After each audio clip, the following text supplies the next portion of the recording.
એમના બાપ દાદાનો વિકાસ કરે છે, પોતાનો ઘર ખીચા ભરે છે અને ખેડૂતને મારે ઈ આ પોતાનો વિકાસ.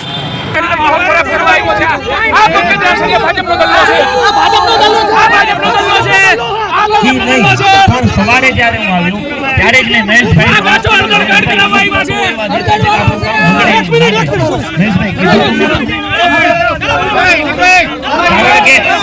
આજે આ આંદોલન કોઈ પક્ષનું કે કોઈ પક્ષ માટે ન તો ખેડૂતો માટે હતું, એટલે આવ્યા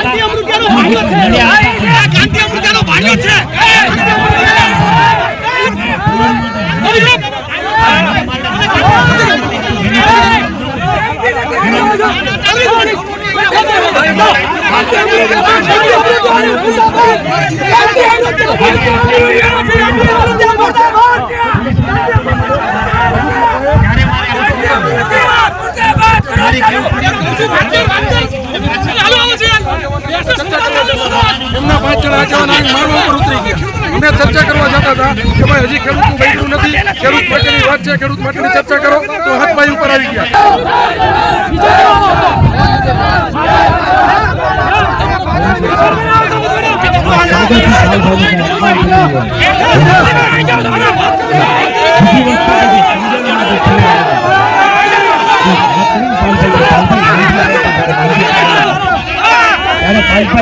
તમારી વાત પર તમારા ઉપર ભરોસો હતો ત્યારે હું વાંઢિયાથી 150 ખેડૂતોને દૂધ લઈને આવ્યો હતો. મને ખબર છે આ નફટ સરકાર છે, એટલે એના મેં શપથ લીધા હતી કે હું તો ઉપર મારો કોઈ ખેડૂત આ નફટ સરકારને ક્યારે વોટ નહીં આપે. આજની જે વાત કે મારે અહીંયા આવીને તો પાલભાઈ તો કે કિસાન સમિતિ છે, સંગ્રહ સમિતિ ત્યારે હું હિંમત નતો આવ્યો, પણ આજે હું હિંમત હારી ગયો છું. આજે હું હિંમત હારી ગયો છું, હું દુખી છું. હું મારી જાતને જવાબ નથી આપતો મારે કરવાનું કોના માટે. નહીં, થાક જરાય નથી,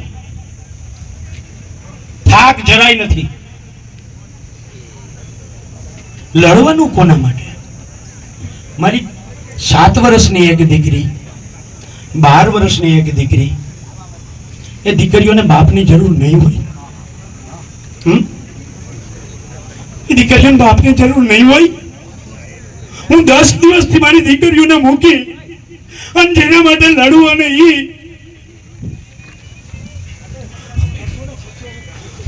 પણ કોના માટે? શું કરવાનું ભરતજી? આટલું કર્યા પછી ભરતજી પીડા તો થાય, દર્દ થાય.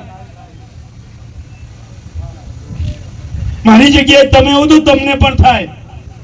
કોના માટે લડવાનું?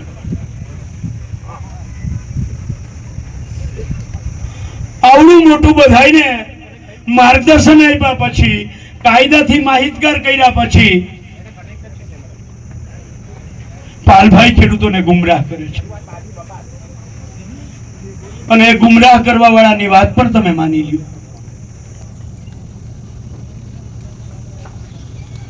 તો શું કરવાનું? કોના માટે લડવાનું? આવા લોકોને હું 2 હાથ જોડીને વિનંતી કરું છું. ઘરે ગયા પછી મારા પરિવાર આરે બેહીને ચર્ચા કરીને હું नक्की કરીશ કે આગળ મારે લડવું કે ના લડવું.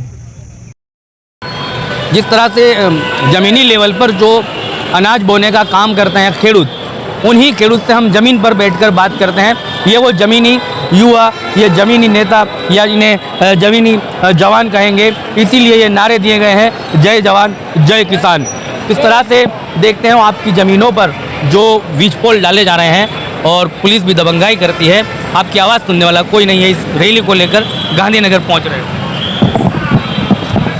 हमारे यहाँ 2 लाइन निकली हुई है, एक तो जेटको की है और पावर ग्रिड की है. दोनों लाइन में अभी तो काम इसने ख़त्म कर दिया है, सत्ता पर हमने अभी कोई मुआवजा नहीं मिला हुआ है इसका. और हम खेडूत सब परेशान हो गए हैं और पुलिस प्रशासन को साथ में लेकर आकर हमारा खेत में टावर खड़ा कर देते हैं, कोई मुआवजा भी आज तक नहीं मिला है। सरकार से क्या मांगे, नाराजगी क्या है सरकार से? सरकार से जो हमारे रेट है जमीन की वो रेट दे दे तो हमारे कोई दूसरी मांग ही नहीं है।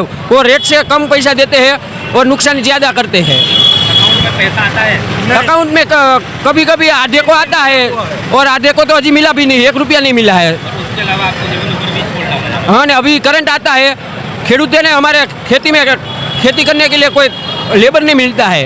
करंट आता है इसका 762 kV की लाइन आई है ना, झटकों का पावर इस ऐसे हो जाता है। लेकिन गांव में जिलों में देखा जाता है एक तरफा भारतीय जनता को आप लोग चुन कर लाते हो, वही आपकी समस्याओं को सुनती नहीं है, तब कैसा दुख होता है? अभी तो खूब दुख हुआ है कारण કે અમે બધા ચૂંટીને લાવેલા હી પણ આ વખતે જો અમારું સાંભળવામાં નહીં આવે તો અમે ચૂંટીને લાયા હી, ખેડૂતો જ લાયા હી ના, ખેડૂતો એમને એક જ બેસાડી દઈશું નીચે આવે। ઇલેક્શનમાં તમારે ઘરે આવે છે નેતાઓ, ભારતીય જનતા પાર્ટીના લીડરો, અને હવે તમને સડકો પર બેસવું પડે છે, કેટલું દુઃખ થાય છે? બહુ દુઃખ થાય છે। આ જે ઉપર જેટલા નેતા છે ને અમે જ અંગૂઠા મારીને ઉપર મોકલેલા છે અને આજે જ લોકો અમારી સાઈ ઉપર નથી આવતા। આજ અમે નોખી સમગ્ર ગુજરાતમાંથી 1111 ટ્રેક્ટરની મોટી રેલી કાઢી છે અને આવેદનપત્ર દેવા માટે આવ્યા છીએ। અને પહેલાં તો ખબર જ નથી પડતી કે આ મોદી સરકારની લાઈન નીકળે છે કે અદાણીની લાઈન નીકળે છે। અદાણી કરતાં તો આ પોલીસ પ્રોટેક્શનનું જાદુ પાવર હોય છે જે અમારા ખુદના ખેતરમાં અમને ખુદને પ્રવેશ કરવા નથી દેતી હોતી। એટલે પહેલાં તો મુદ્દો અહીંયા છે કે અદાણીની લાઈન છે કે સરકાર ખુદ નાખે છે। અને કેટલાક ખેડૂતોએ એ પણ કીધું છે કે જ્યારે વોડાફોન, એરટેલ કે જીઓ જેવી કંપનીના ટાવરો લાગતા હોય તો સરકાર તો તેનું ભાડું વસૂલે છે, પરંતુ સરકારના જે વીજ પોલ તમારા ખેતરોમાં લાગતા તેનું કોઈ વળતર આપવામાં નથી। જો એરટેલ, વોડાફોન, આઈડિયા કોઈ પણ ટેલિવિઝન ટાવર લાગવામાં આવે ને તો એને મંથલી રેન્ટ દેવામાં આવે છે। એ વાત જવા દો, પણ અત્યારે જો એરપોર્ટમાં તમે ગયા હોય તો અદાણીના એરપોર્ટમાં ગાડી મૂકવાના 1 કલાકના 150 રૂપિયા ભાડું લેવામાં આવે છે, બરોબર?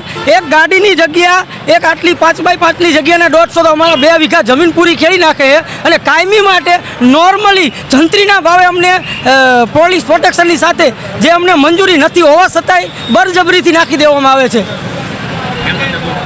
હા, પાવર ગેટ વાળા હોય તો ભલે, જેટકો વાળા હોય તો ભલે, ઈવડે ઈ કોઈ નથી બોલતું। એથી જાજો પાવર તો પોલીસ કર્મીને જેટલો હોય, વહીવટ ઈ કરે છે।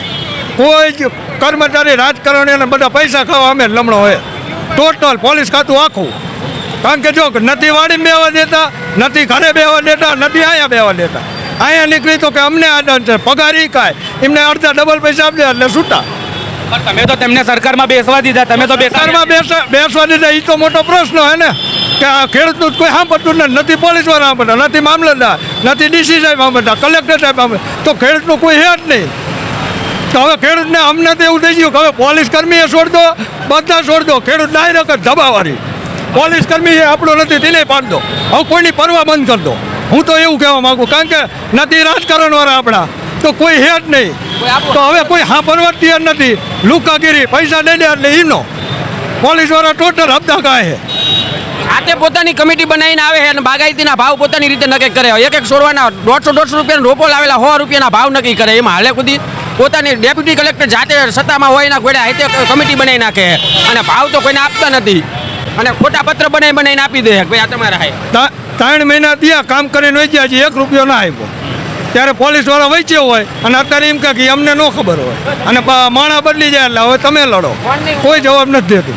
હજુ તમારા ખેતરોમાં એવા વીજ પોલ લગાવવામાં કોઈને આવ્યા છે? કોઈને? હા, મારી જમીનમાં આ રહ્યા, હાલો ઓલા જોતા હોય, પ્રૂફ આપું બધા, તારીખ જોઈ લો, હજી પૈસા ના આપ્યા, ખાતામાં નથી નાખ્યા, લગાવીને વહી ગયા, 3 મહિના થયા, લાઈન ચાલુ કરી નાખી, તમે ખેતી જેલમાં પૂરી દીધું આવડાને। હા, 3 દી મને ખુદ જેલમાં પૂરવા વાળા, આ જે પોલીસ કાઢી રહ્યું ને પૈસા કહી ગયું, 3 દી જેલમાં નાખ્યો વગર ઓલે નામ, અને મારી માલિકીમાં આવીને મને ભરી ગયા, મારા છોકરાને બધાને। એટલી નબળી સરકાર હે આ, અને સરકાર તો કંઈ કહેતી નથી પોલીસને, કારણ કે એ અદાણીવાળા સીધા પૈસા દઈ દે એટલે એમના। હવે તો હું ખેડૂતને એટલું કહેવા માંડું કે હવે અતિની ગતિએ જાય તો હું તો એમ કહું ડાયરેક્ટ હવે લડો, કોઈ આપણું પ્રોટેક્શન કોઈ છે જ નહીં, સરકાર નથી, પોલીસ વાળા નથી, કોઈ છે જ નહીં, આ લોકો ડાયરેક્ટ લડો। એમ કહે છે સબકા સાથ સબકા વિકાસ, એમ કહીને તો વોટ લે। હવે એમના બાપ દાદાનો વિકાસ કરે છે, પોતાના ઘર ખીચા ભરે છે અને ખેડૂતને મારે ઈ આ પોતાનો વિકાસ। સરકારથી નારાજ થયેલા ખેડૂતો હવે એ માંગની સાથે આગળ વધી રહ્યા છે। કે સૌનો સાથ સૌનો વિકાસ તો એક નારો અને જુમલો રહી ગયો છે, પરંતુ પોતાનું વિકાસ અને પોતાનો જ લોકોનો સાથ લઈને આ સરકાર દબંગાઈ કરે છે.